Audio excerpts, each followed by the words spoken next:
السلام علیکم ورحمۃ اللہ وبرکاتہ، نحمده ونصلی علی رسولہ الکریم، اما بعد فاعوذ باللہ من الشیطان الرجیم، بسم اللہ الرحمن الرحیم، رب اشرح لی صدری ویسر لی امری واحلل عقدۃ من لسانی یفقہوا قولی۔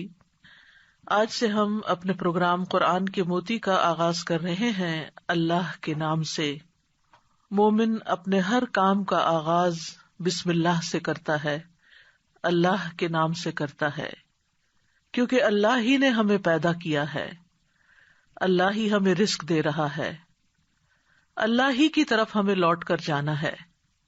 لہذا ہمیں اس زندگی میں ہر کام کرتے ہوئے اپنے رب کو یاد رکھنا چاہیے۔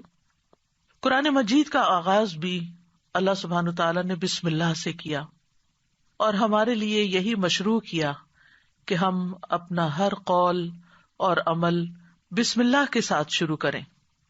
پہلی وحی کا آغاز بھی اللہ کے نام کے ساتھ ہوا۔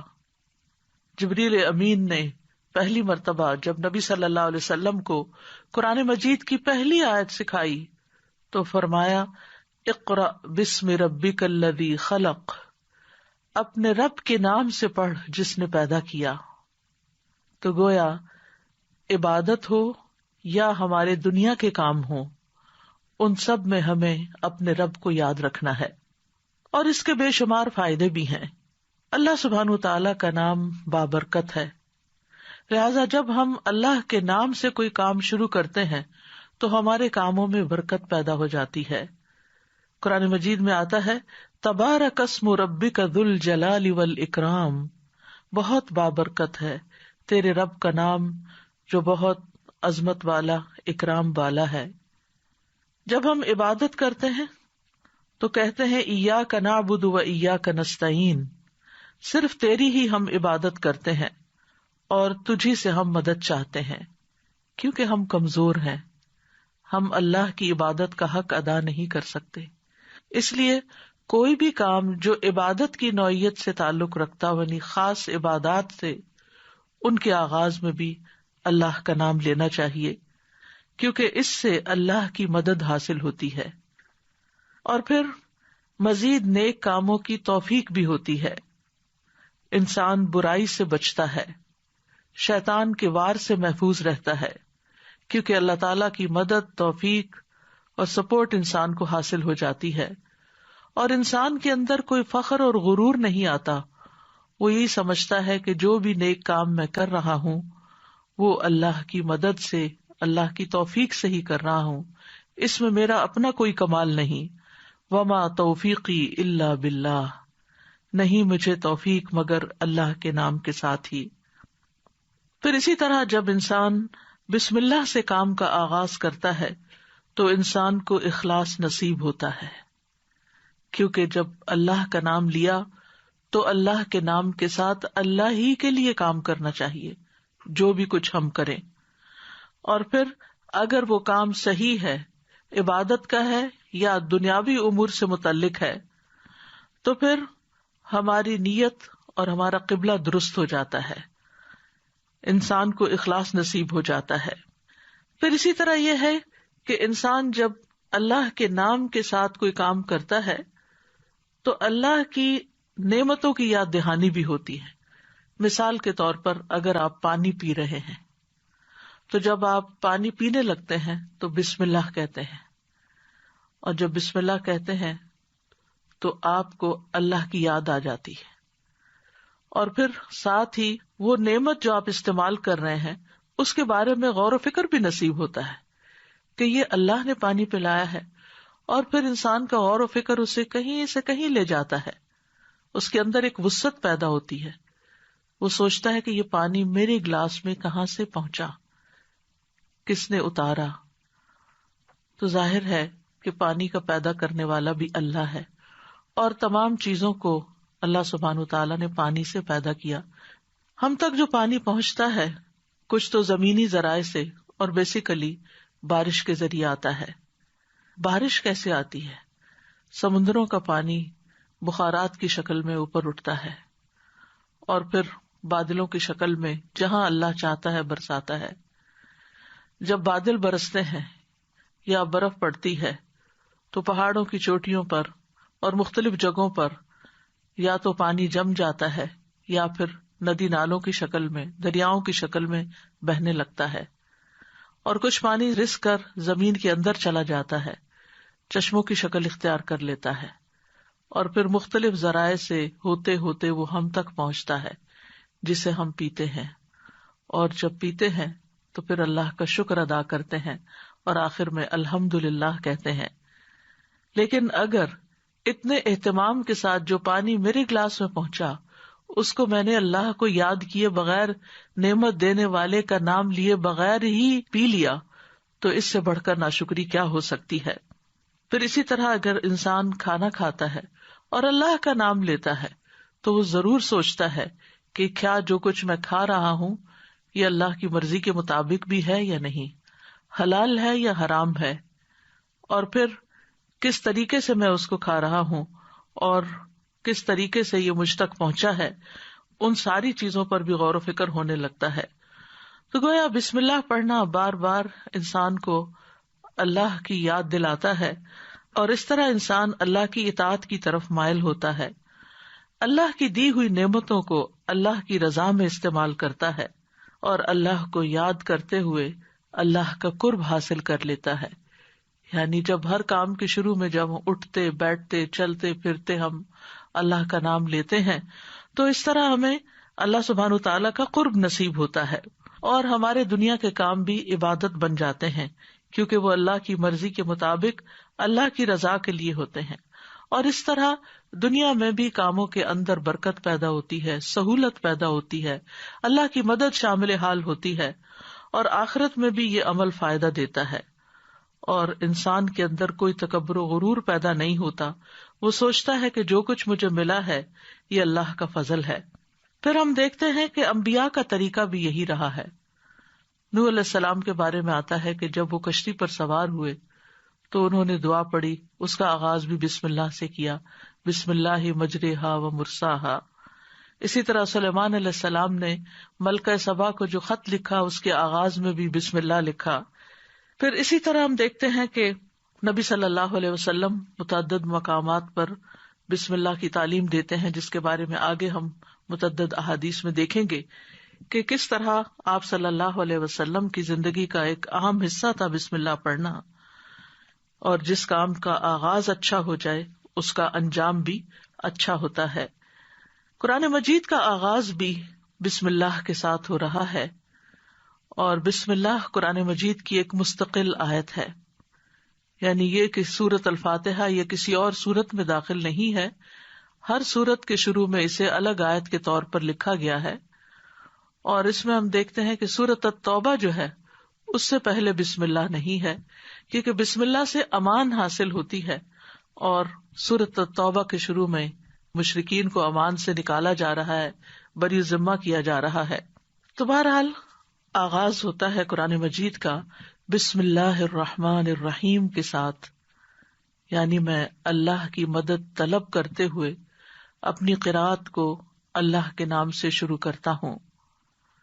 اور پھر اس میں اللہ سبحانہ وتعالیٰ کے نام اللہ کے علاوہ 2 صفات کا ذکر ہے. الرحمن، ایسی ذات جس کی رحمت تمام مخلوق پر چھائی ہوئی ہے، اور الرحیم، ایسی ذات جو مومنوں پر آخرت میں بھی رحم فرمائے گی. جہاں تک لفظ اللہ کا تعلق ہے تو اس کو اسم الجلالہ بھی کہتے ہیں.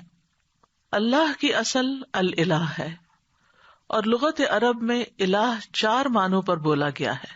نمبر 1 المعبود، جس کی عبادت کی جائے. نمبر 2 الملجا، جس کی پناہ لی جائے. نمبر 3 المفزوع الیہ، گھبراہٹ میں جس سے مدد حاصل کی جائے. نمبر 4 المحبوب، وہ محبوب جس کے ساتھ عظیم محبت ہو اور اس کے بارے میں عقلیں حیران ہو جائیں. تو اللہ کا لفظ اللہ سبحانہ تعالیٰ کا اسم ذات ہے، یعنی ذاتی نام ہے، سب ناموں سے عظیم اور اعلیٰ ہے. اور یہ جلیل القدر نام اللہ سبحانہ تعالیٰ کے جتنے بھی باقی نام ہیں وہ سب اسی نام کی طرف لوٹتے ہیں، یعنی وہ اللہ ہی کے نام اور اللہ ہی کی صفات ہیں. اور اس کو امام غزالی کہتے ہیں کہ یہ اللہ تعالیٰ کے ناموں میں سے سب سے زیادہ عظیم نام ہے، کیونکہ یہ اس ذات الہی پر دلالت کرتا ہے جو تمام صفات الہیہ کو جمع کرنے والی ہے، یہاں تک کہ کوئی بھی صفت اس سے جدا اور علیحدہ نہیں ہو سکتی. یعنی اللہ تعالیٰ کے جتنے بھی باقی اچھے اچھے نام ہیں وہ سب اللہ ہی کے نام ہیں. وَلِلَّهِ الْأَسْمَاءُ الْحُسْنَى، کہ اللہ ہی کے لیے ہیں اچھے اچھے نام. سورۃ الاسراء میں آتا ہے قُلِ ادْعُوا اللَّهَ أَوِ ادْعُوا الرَّحْمَٰنَ أَيَّمَّا تَدْعُوا فَلَهُ الْأَسْمَاءُ الْحُسْنَى، کہہ دیجئے کہ اللہ کو پکارو یا رحمان کو پکارو، تم جس کو بھی پکارو گے سو بہترین نام اسی کے ہیں. اسی طرح سورۃ الحشر میں آتا ہے هو اللہ الخالق البارئ المصور لہ الاسماء الحسنى، وہ اللہ ہی ہے جو خاکہ بنانے والا ہے، گھڑنے ڈھالنے والا ہے، صورت بنا دینے والا ہے. سب اچھے اچھے نام اسی کے ہیں. اسی کی تسبیح کر رہی ہے ہر وہ چیز جو آسمانوں اور زمین میں ہے، وہی سب پر غالب کمال حکمت والا ہے. تو اس لیے بہت ضروری ہے کہ جب ہم بسم اللہ مختلف مقامات پر کہتے ہیں تو ہمیں اللہ کی پہچان بھی ہونی چاہیے. اللہ سبحانہ وتعالیٰ کو پہچاننا بھی ضروری ہے، اور اس کی پہچان اس کی نشانیوں کے ساتھ بھی ہوتی ہے جو کائنات میں پھیلی ہوئی ہیں. اس کی پہچان اس کی کتاب کے ذریعے بھی ہوتی ہے، اور اس کی پہچان نبی صلی اللہ علیہ وسلم نے بھی کروائی ہے. لہذا اگر ہم اللہ تعالیٰ کو پہچانیں گے تو ہم صحیح طور پر پورے شعور کے ساتھ بسم اللہ ادا کریں گے. بلحجیم قبیلے کے ایک آدمی سے روایت ہے، وہ کہتے ہیں کہ میں نے پوچھا ہے اللہ کے رسول آپ کن چیزوں کی دعوت دیتے ہیں؟ نبی صلی اللہ علیہ وسلم نے فرمایا میں اس اللہ کی طرف دعوت دیتا ہوں جو یکتا ہے. قال ادعو الی اللہ وحدہ، کون ہے اللہ؟ وہ اللہ کہ جب تم پر کوئی مصیبت آتی ہے اور تم اسے پکارتے ہو تو وہ تمہاری مصیبت دور کر دیتا ہے، اور جب تم کسی بیابان اور جنگل میں راستہ بھول جاؤ اور اس سے دعا کرو تو وہ تمہیں واپس پہنچا دیتا ہے. جب تم قحط سالی میں مبتلا ہوتے ہو اور اس سے دعا کرتے ہو تو وہ پیداوار ظاہر کر دیتا ہے، یعنی تمہارے سب کام وہی بناتا ہے.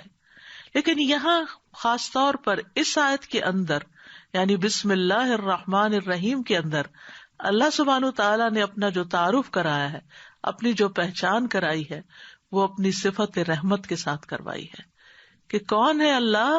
وہ جو بے حد مہربان، بہت ہی زیادہ مہربان. الرحمن فعلان کے وزن پر مبالغے کا صیغہ ہے کہ جو بہت ہی زیادہ، یعنی انسان کی عقل اس کو کمپریہینڈ کر ہی نہیں سکتی کہ وہ کتنا مہربان ہے. اور پھر مزید اسی صفت سے، صفت رحمت ہی سے الرحیم کا لفظ آیا کہ جو بار بار رحم کرنے والا ہے.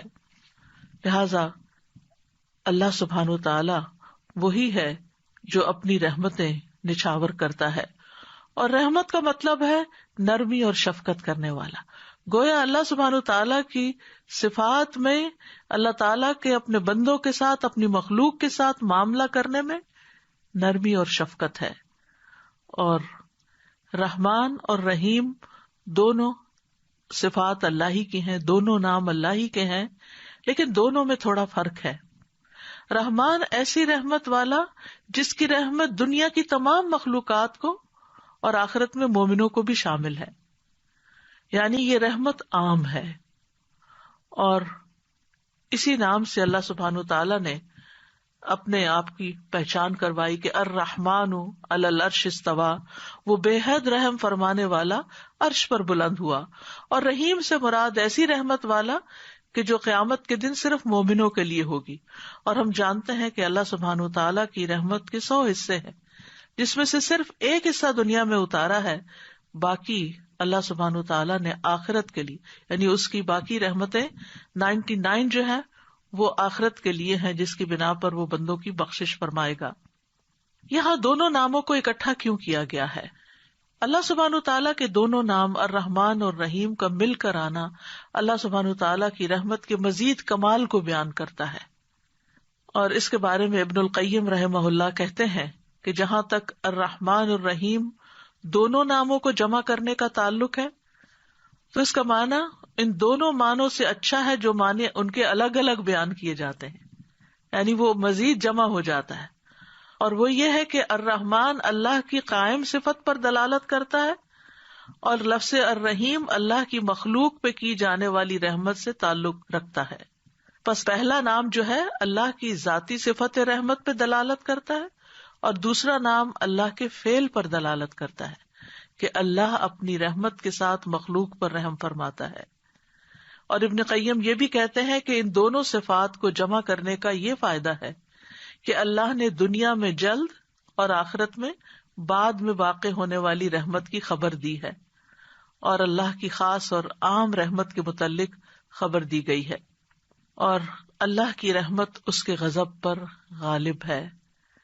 ابو ہریرہ کہتے ہیں کہ رسول اللہ صلی اللہ علیہ وسلم نے فرمایا، جب اللہ مخلوق کو پیدا کر چکا تو اس نے اپنی کتاب لوح محفوظ میں لکھا جو اس کے پاس عرش پر موجود ہے کہ میری رحمت میرے غضب پر غالب ہے، اور اس کی رحمت بہت وسیع ہے. قرآن مجید میں آتا ہے وَرَحْمَتِي وَسِعَتْ كُلَّ شَيْءٍ، میری رحمت نے ہر چیز کو گھیر رکھا ہے.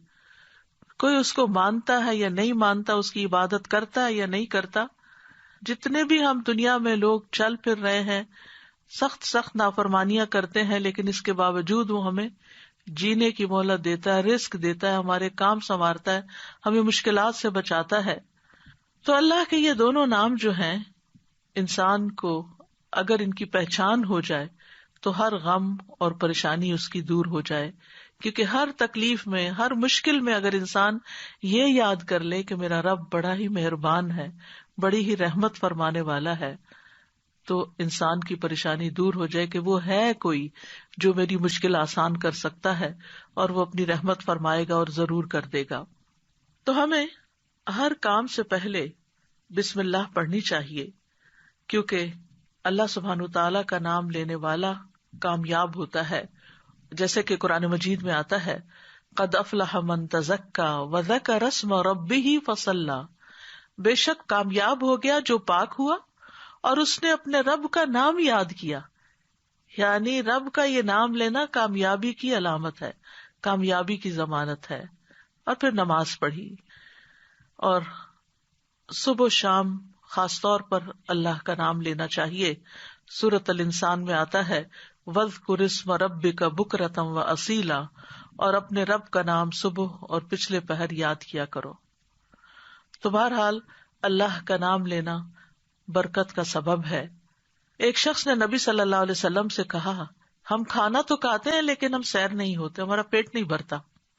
آپ نے فرمایا شاید تم الگ الگ کھاتے ہو، اپنے کھانے پہ جمع ہو جایا کرو اور کھانے کے وقت اللہ کا نام لیا کرو، وہ تمہارے لیے اس کھانے میں برکت ڈال دے گا.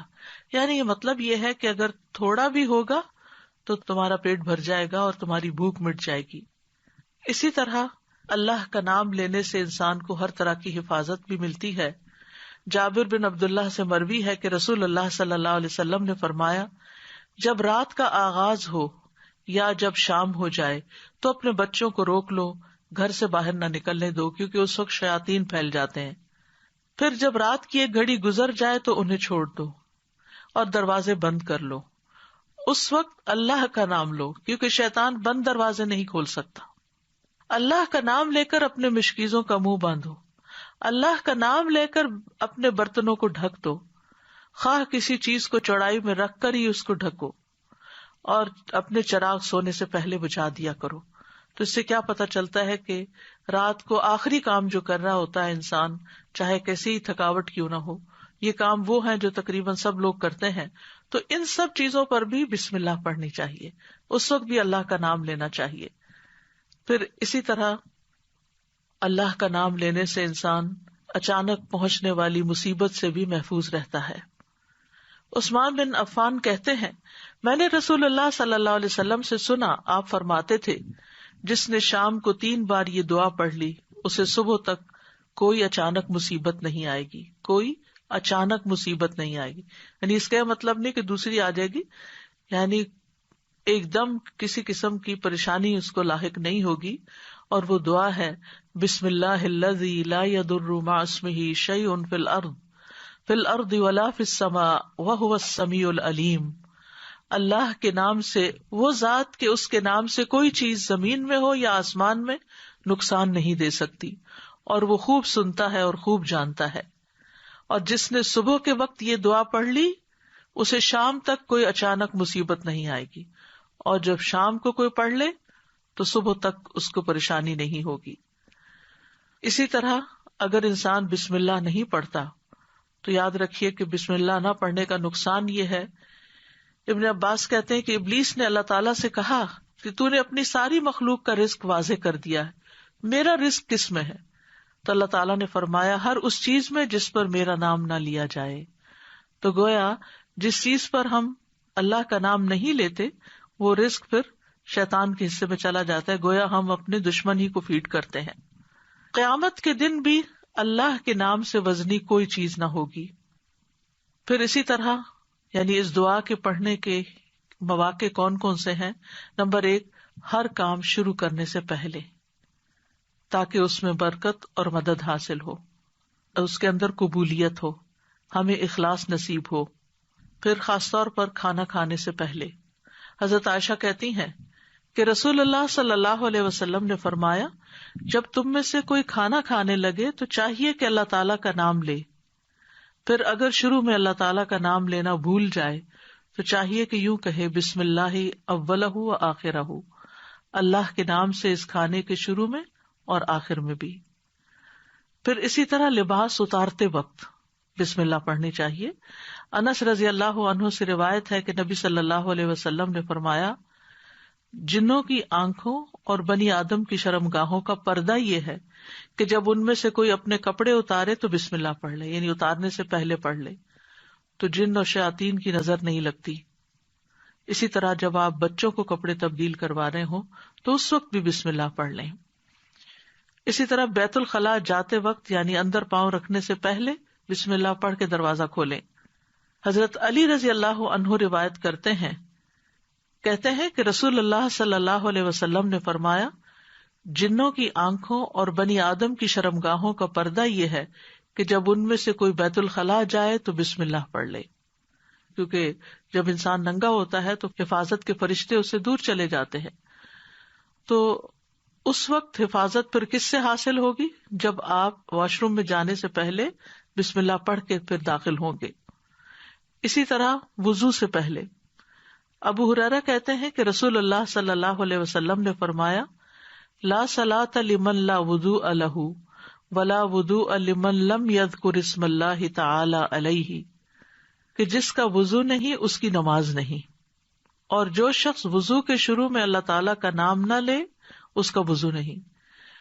اب یہاں پر بعض لوگوں کو یہ پریشانی ہوتی ہے کہ ہم واش روم میں کھڑے ہوتے ہیں، وہیں سنک ہے، وہیں کموڈ ہے، تو پھر ہم بسم اللہ کس طرح پڑھیں؟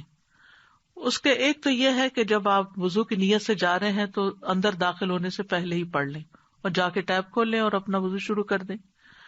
دوسرا یہ ہے کہ آپ دل میں پڑھ لیں. لیکن اگر کوئی بھول گیا ہے تو جس وقت یاد آئے یعنی وضو کے دوران اس وقت بھی پڑھ سکتا ہے. پھر اسی طرح پڑھنا ہی بھول گیا تو اس کا کیا مطلب وضو ہوا ہی نہیں سرے سے، یا پھر یہ کہ اس کی اگر وضو نہیں ہوا تو کیا نماز ہی نہیں ہوئی؟ نہیں، اس کا مطلب یہ کہ اس کا وضو کامل نہیں ہوا. یہاں علماء نے اس کا مطلب یہ کیا ہے کہ اس کے وضو میں نقص رہ گیا. وضو ہو جائے گا، نماز ہو جائے گی، لیکن وہ جو برکت حاصل ہونی تھی یا زیادہ ثواب ملنا تھا اس سے انسان محروم ہو جاتا ہے. پھر اسی طرح یہ ہے کہ قرآن مجید کی قرأت سے پہلے بسم اللہ پڑھنی چاہیے.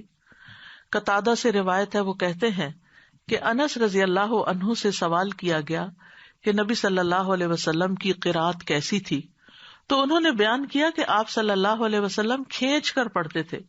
پھر آپ نے بسم اللہ الرحمن الرحیم کو پڑھا، یعنی بسم اللہ الرحمن الرحیم، یعنی مد کے ساتھ پڑھتے تھے الرحمن کو، اور رحیم کو بھی کھینچ کر تلاوت کرتے تھے. پھر اسی طرح کھانا کھانے سے پہلے بھی. عمر بن ابی سلمہ رضی اللہ عنہ کہتے ہیں میں بچہ تھا اور رسول اللہ صلی اللہ علیہ وسلم کی پرورش میں تھا. عمر بن ابی سلمہ جو ہیں یہ ابو سلمہ رضی اللہ عنہ کے بیٹے ہیں، ام سلمہ کے بھی بیٹے ہیں۔ ام سلمہ کی جب شادی ہوئی تو یہ نبی صلی اللہ علیہ وسلم کے گھر میں بچے آ گئے، یعنی آپ کے ربیب تھے اور آپ کی پرورش میں تھے۔ تو وہ کہتے ہیں کہ کھانا کھاتے وقت میرا ہاتھ برتن میں چاروں طرف گھوما کرتا جیسے بچے عام طور پر کرتے ہیں۔ تو رسول اللہ صلی اللہ علیہ وسلم نے مجھ سے فرمایا، اے لڑکے، بسم اللہ پڑھ لیا کرو اور دائیں ہاتھ سے کھایا کرو، اور برتن میں وہاں سے کھایا کرو جو جگہ تم سے نزدیک ہو، یعنی اپنے سامنے سے کھاؤ۔ وہ کہتے ہیں کہ چنانچہ اس کے بعد میں ہمیشہ اسی ہدایت کے مطابق کھاتا رہا۔ تو یہ ٹیبل مینرز ہیں، کھانا کھانے کے آداب ہیں، اور اس میں نہ صرف یہ کہ بڑوں کو اس کا اہتمام کرنا چاہیے بلکہ بچوں کو بھی سکھانا چاہیے۔ پھر اسی طرح گھر میں داخل ہوتے وقت بسم اللہ پڑھ کر داخل ہوں۔ جابر رضی اللہ عنہ سے روایت ہے، وہ کہتے ہیں کہ میں نے رسول اللہ صلی اللہ علیہ وسلم کو فرماتے ہوئے سنا، جب آدمی اپنے گھر میں داخل ہوتا ہے تو وہ داخل ہوتے وقت اور کھانا کھاتے وقت اللہ کا نام لیتا ہے تو شیطان کہتا ہے کہ آج تمہارے لیے اس گھر میں نہ رات گزارنے کی جگہ ہے اور نہ ہی رات کا کھانا ہے۔ اور اگر وہ داخل ہوا لیکن اپنے داخل ہوتے ہوئے اللہ کا نام نہ لیا تو کہتا ہے تم نے رات گزارنے کی جگہ پا لی، اور اگر اپنے کھانا کھانے کے وقت اللہ کا نام بھی نہ لے انسان تو شیطان کہتا ہے تم نے رات گزارنے کی جگہ اور رات کا کھانا پا لیا، یعنی ہماری چیزوں میں پھر اس کی شراکت ہو جاتی ہے۔ اب دیکھیں کہ بہت سارے مسائل اور بہت ساری بیماریاں عام ہو چکی ہیں جن کی بعض اوقات تشخیص بھی نہیں ہو پاتی، اور پھر ہم بعض اوقات یہ سمجھتے ہیں کہ شاید جادو ہو گیا ہے یا پھر یہ کوئی نظر لگ گئی ہے، لیکن اگر ہم ان آداب کا خیال رکھیں تو انشاءاللہ شیطان جو ہمارا دشمن ہے اس کے شر سے محفوظ رہیں گے۔ نہ صرف یہ کہ خود اپنے لیے بلکہ اپنے گھر والوں کے لیے بھی ان کو تعلیم بھی دیں اور ان کو یاد دہانی بھی کرائیں، اور ان کی پروٹیکشن کا انشاءاللہ بہترین سر و سامان ہوگا۔ اسی طرح رات کو سونے سے پہلے بسم اللہ پڑھ کر بستر جھاڑنا چاہیے۔ رسول اللہ صلی اللہ علیہ وسلم نے فرمایا، صحیح مسلم کی روایت ہے، جب تم میں سے کوئی اپنے بستر پر جائے تو اسے چاہیے کہ وہ اپنے تہبند کا کونا پکڑے اور اس سے اپنا بستر جھاڑ لے اور بسم اللہ پڑھ لے، کیونکہ وہ نہیں جانتا کہ کون اس کے بعد اس کے بستر پر آیا۔ یہ بات بڑی اہم ہے کہ وہ نہیں جانتا۔ تو اس سے یعنی کہ صرف انسان نہیں بلکہ جن ملکوں کے اندر بچھو، کیڑے مکوڑے عام گھومتے پھرتے ہیں اور خاص طور پر گرمیوں کے موسم میں نکل آتے ہیں، یہ لوگ کھلی چھت میں، کھلی فضا میں سوتے ہیں، بعضوں کے چارپائیاں سارا دن وہیں بچھی رہتی ہیں، تو معلوم نہیں کہ بستر کے اندر یا بیڈ کے اندر کون سی ایسی چیز گھس گئی کہ جس کو جھاڑنے سے وہ نکل جائے گی۔ دوسرا یہ کہ بعض اوقات یہ جو ہمارے سارا دن بنے ہوئے بستر رہتے ہیں تو اس کے بارے میں علماء کہتے ہیں کہ بعض اوقات جنات بھی ان پہ آ کر لیٹ جاتے ہیں، تو کئی لوگوں کو بری بری خوابیں آتی ہیں، رات کو ان کی نیند ڈسٹرب رہتی ہے۔ لیکن اگر آپ یہ مسنون عمل کریں تو ایسی چیزوں میں کمی واقع ہو جاتی ہے۔ تو یہاں پر نبی صلی اللہ علیہ وسلم نے تہبند کا کونا فرمایا، آپ کوئی بھی کپڑا لے سکتے ہیں، کوئی ٹاول لے سکتے ہیں، اپنا دوپٹے کا ہی کونا پکڑ کے ایک اس سے جھاڑ دیں۔ اور یہ بھی کہا جاتا ہے کہ ہم جب ایک رات سوتے ہیں تو وہ ڈیڈ سیل جو ہوتے ہیں وہ بستر پر ہی رہ جاتے ہیں، اور وہ بھی کئی بیماریوں کا باعث بنتے ہیں جب وہ بستر پر ہی لگے رہتے ہیں اور ان کو جھاڑا نہیں جاتا۔ تو بہرحال گرد و غبار ہو یا ڈیڈ سیلز ہوں یا کیڑے مکوڑے ہوں یا کچھ بھی نہ ہو، تب بھی نبی صلی اللہ علیہ وسلم نے جو طریقہ سکھایا ہے اس پر عمل کرنا چاہیے۔ اسی طرح جب آپ صلی اللہ علیہ وسلم اپنے بستر پر تشریف لے جاتے تو فرماتے، اللہم بسمک احیا و اموت، یعنی اس وقت بھی بسم اللہ پڑھتے، اے اللہ تیرے نام کے ساتھ میں زندہ ہوتا ہوں اور تیرے نام کے ساتھ میں مرتا ہوں۔ اسی طرح سوار ہوتے وقت بھی بسم اللہ پڑھنا چاہیے۔ ابو لاس الخزائی رضی اللہ عنہ سے مروی ہے، کہتے ہیں کہ رسول اللہ صلی اللہ علیہ وسلم نے ہمیں حج کے لیے صدقہ کے اونٹوں میں سے ایک کمزور اونٹ پہ سوار کیا، تو ہم نے عرض کیا، یا رسول اللہ، ہمیں لگتا ہے یہ اپنی کمزوری کے سبب ہمارا بوجھ نہیں اٹھا سکے گا۔ تو آپ صلی اللہ علیہ وسلم نے فرمایا، ہر اونٹ کی کوہان پر ایک شیطان ہوتا ہے، جب تم اس پر سوار ہونے لگو تو اللہ کا نام لے کر سوار ہو جیسا کہ تمہیں حکم دیا گیا، پھر اسے اپنے قابو میں کر لو، اللہ اسے سواری کے قابل کر دے گا۔ اور آج کے دور میں بہت سے لوگ اونٹوں پہ سوار ہوتے ہیں، گھوڑوں پہ سوار ہوتے ہیں، اور گاڑیاں تو خیر عام ہیں، تو اس کا یہ مطلب نہیں کہ صرف جب اونٹ پر ہی سوار ہوں تو بسم اللہ پڑھیں. گاڑی پر سوار ہوتے ہوئے، دروازہ کھولتے ہوئے، سیٹ پہ بیٹھتے ہوئے، گاڑی سٹارٹ کرتے ہوئے اگر سوچے کہ بسم اللہ کہنے میں وقت کتنا لگتا ہے، 2 لفظ ہی تو کہنے ہوتے ہیں، لیکن اللہ کی مدد شامل حال ہو جاتی، انسان نقصان سے بچ جاتا ہے، وہ سفر محفوظ ہو جاتا ہے. اسی طرح تکلیف کے وقت بھی بسم اللہ کہنا چاہیے. جابر رضی اللہ عنہ کہتے ہیں جب غزوہ احد میں طلحہ رضی اللہ عنہ کی انگلی کٹ گئی تو انہوں نے کہا، یعنی سی جیسے ہم تکلیف یا درد کے وقت کرتے ہیں، تو رسول اللہ صلی اللہ علیہ وسلم نے فرمایا اگر تم بسم اللہ کہتے تو فرشتے تمہیں اٹھا لیتے، اس حال میں کہ لوگ تمہیں دیکھ رہے ہوتے. اسی طرح اگر کسی جگہ پر درد ہو رہی ہو تو بسم اللہ سے اللہ کا نام لے کر دم کرنا چاہیے. صحیح مسلم میں آتا ہے، عثمان بن ابو العاص ثقفی رضی اللہ عنہ سے روایت ہے کہ انہوں نے رسول اللہ صلی اللہ علیہ وسلم سے درد کی شکایت کی جسے وہ اپنے جسم میں محسوس کیا کرتے تھے جب سے وہ مسلمان ہوئے. تو رسول اللہ صلی اللہ علیہ وسلم نے ان سے فرمایا اپنا ہاتھ اس جگہ رکھو جہاں تم اپنے جسم سے درد محسوس کرتے ہو اور 3 بار بسم اللہ کہو. یہاں اس حدیث سے یہ پتہ چلتا ہے کہ جہاں شدت زیادہ ہو، تکلیف وغیرہ کی، وہاں بسم اللہ کو ریپیٹ بھی کیا جا سکتا ہے. 3 مرتبہ بسم اللہ کہو اور 7 مرتبہ یہ پڑھو اعوذ باللہ وقدرتہ من شر ما اجد واحاذر، میں اللہ کی ذات اور اس کی قدرت سے ہر اس چیز سے پناہ مانگتا ہوں جسے میں محسوس کرتا ہوں اور جس سے میں خوف کرتا ہوں. تو آپ خود بھی اور بچوں کو بھی یہ دعا سکھا دیں، کہیں چوٹ لگ جائے، کہیں درد ہو رہا ہو، اور بعض اوقات ایسے لا علاج مرض ہوتے ہیں کہ تکلیف ہوتی ہے لیکن ڈائگنوز نہیں ہوتی، تو اللہ کے نام سے انسان مدد حاصل کرتا رہے اللہ کی، تو ایسی تکلیفیں دور ہو جاتی ہیں. اور پورے یقین کے ساتھ یہ کرنا چاہیے، اور وہ تمام چیزیں جو نبی صلی اللہ علیہ وسلم نے سکھائی وہ سنت زندہ بھی کرنی چاہیے، اور یہ یقین رکھتے ہوئے کہ یہ سب کچھ وحی کے ذریعے آپ کو بتایا گیا تھا.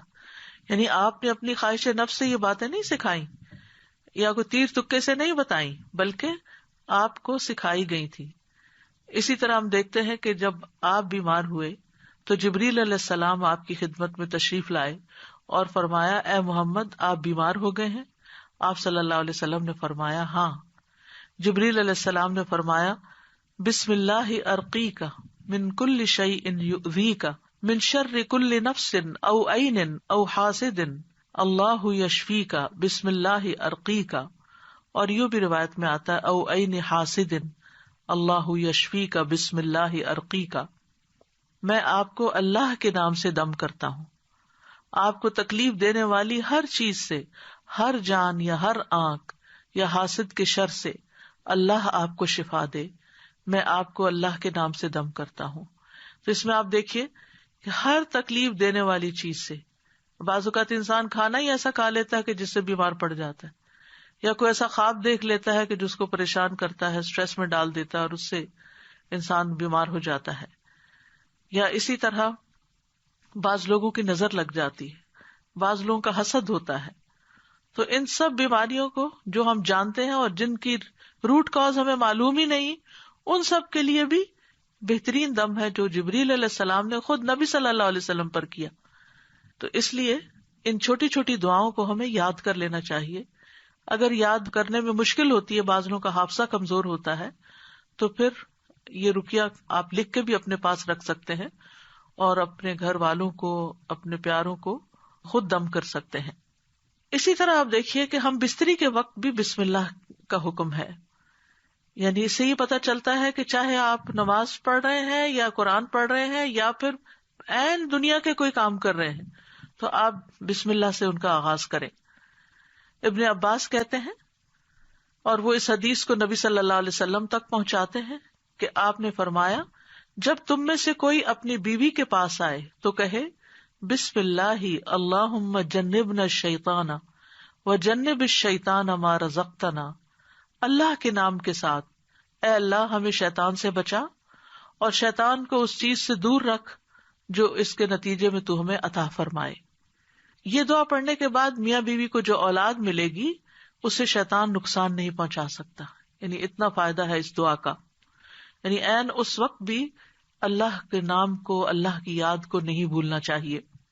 پھر اسی طرح جانور ذبح کرتے وقت قرآن مجید میں آتا ہے وَالْبُدْنَ جَعَلْنَاهَا لَكُم مِّن شَعَائِرِ اللَّهِ لَكُم فِيهَا خَيْرٌ فَاذْكُرُوا اسْمَ اللَّهِ عَلَيْهَا صَوَافَّ، اور قربانی کے بڑے جانور ہم نے انہیں تمہارے لیے اللہ کی نشانیوں سے بنایا، یعنی اللہ کی نشانیاں ہیں، تمہارے لیے ان میں بڑی خیر ہے، سو ان پر اللہ کا نام لو، اس حال میں کہ گھٹنا بندھے کھڑے ہوں، یعنی اونٹوں پر۔